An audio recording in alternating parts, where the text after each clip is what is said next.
Tromper's Tale of Courage. I have a few special jobs for you while I read aloud Tromper's Tale of Courage. And they are, number 1, listen to the story. Number 2, listen for music. Yes, every once in a while when I'm reading, a little music will play. And you might recognize the instrument. You can also see if you can figure that out. And number 3, when you hear that music, it means we're going to stop for a moment and we're going to think about what emotions Tromper might be feeling at that moment in the story. At that moment, is Tromper feeling happy, joyful, content, or is he feeling sad, worried, upset? And will Tromper's feelings change? So you're going to be mindful of Tromper's emotions while we hear the story, and also listening carefully for the music. Tromper's Tale of Courage. I love running to the end of the dock and jumping as far as I can into the water. Music already. Okay. Decision. At that moment when Tromper's jumping into the water, do you think he's feeling happy or sad? I think happy. He's doing something he loves. I wasn't always a dock jumper, and once I almost gave it up. I am Tromper, and this is my story. For a long time, I wished I could be a dock jumper. I thought that I was too small, and I felt scared to try. Some more music. What do you think? He's wishing he could try. Maybe a little bit sad because there's something he wants to do, but he doesn't think he can do it.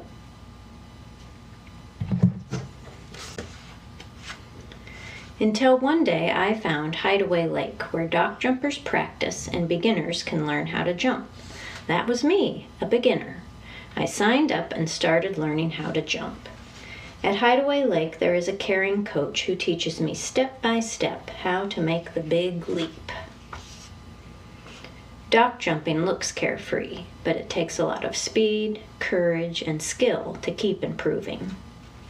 The team at the lake is very encouraging, and I feel safe to try my best and work hard. It is my happy place where my tail wags like crazy.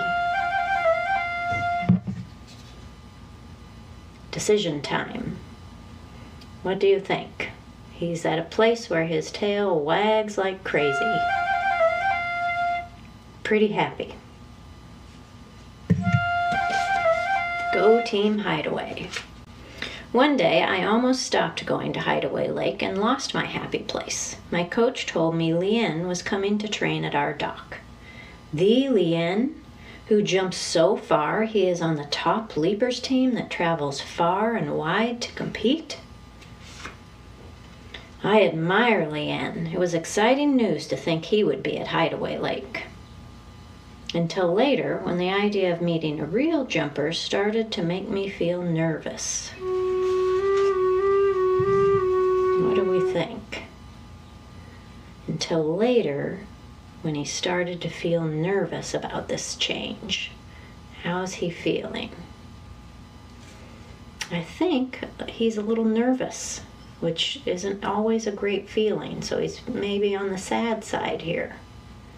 A little nervous about meeting this big new jumper. My worries sounded like this. I'm not good enough to train next to such a high-level leaper. What did that sound like? He's comparing himself to this high-level leaper, and that's not making him feel so great. Lien will think I'm foolish for trying and laugh at me.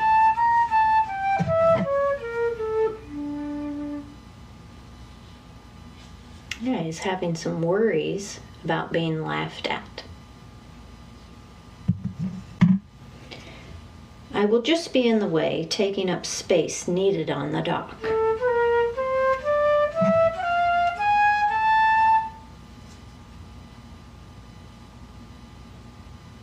Worried about taking up space.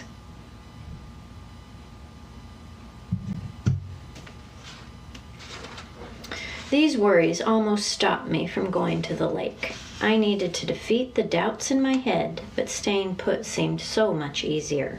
I felt stuck.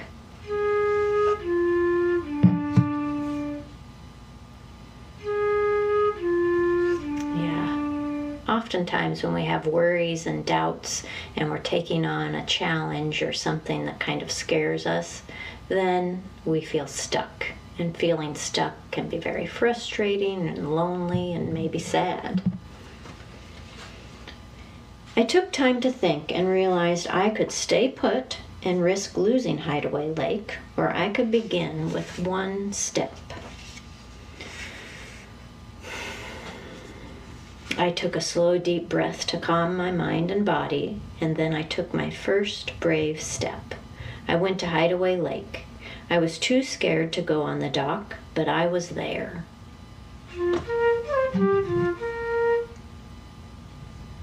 What do we think? He took a brave step and he's at Hideaway Lake. Not on the dock, but he's there. I think he's feeling good because he made some movement. He's not stuck anymore. He tried something. And it wasn't a big thing. And it wasn't back on the dock leaping. But this is like a stop sign. Stuck. But Tromper took one step. See it there? He did something that made him feel a little bit better, more capable. A few days later, the next step had me feeling a little shaky. I told myself, you can do it. I went back to the lake, smiled, and introduced myself to Leanne.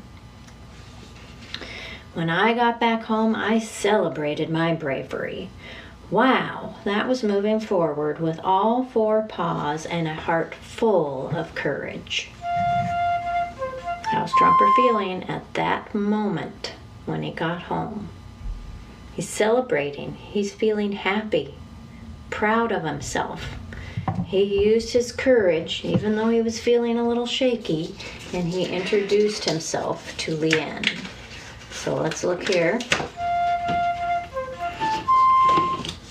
He took another step. See that? 2 steps. He's getting a little closer. He's moving. He's not stuck anymore.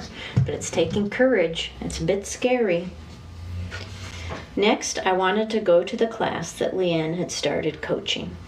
I felt nervous, but also capable. I felt stronger from the effort I had put in to get myself to this final step. And boom, there I was on the dock, leaping with Leanne and the team. I felt very proud of myself. Yeah, I think we know. He did it. He's back at Hideaway Lake with a new coach. He overcame his fears and doubts. So let's look. Step by step. Here's what he did. He didn't have this many steps, but sometimes our challenges have to be broken down bit by bit into steps so that we can keep going. I had overcome my doubts one step at a time, made a plan, went to lake, smiled at Leanne, celebrated, went to class. There are so many moments that I would have missed if I had let my worries stop me. I'm so glad I chose to keep going. Now I see my ideas about Leanne not liking me were mistaken. My inner doubts could have stopped me from meeting a very kind and caring fellow dog. I learned that small steps add up to large leaps.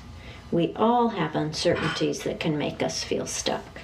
We all have the courage and ability to keep going bit by bit. We are all capable of building courage one step at a time. Leanne and I love the challenge of flying over the water as far as we can. Now Leanne and I cheer for each other. We are both dock jumpers. We both get nervous. We both use our courage bit by bit to become our best, just like you can too. So Tromper built a path to overcome his worries and his doubts. I wanted to share with you the letter that I put in the front of this book to share with readers. It says, "In this book, some drawings aren't quite right. The paint dried funny in places.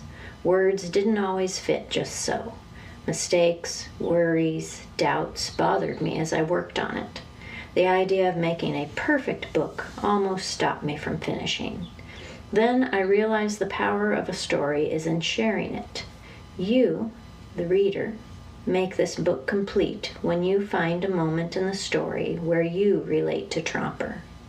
The challenge was not to make a perfect book, but to share a story to remind us all to use our courage when we are faced with doubts and keep going bit by bit."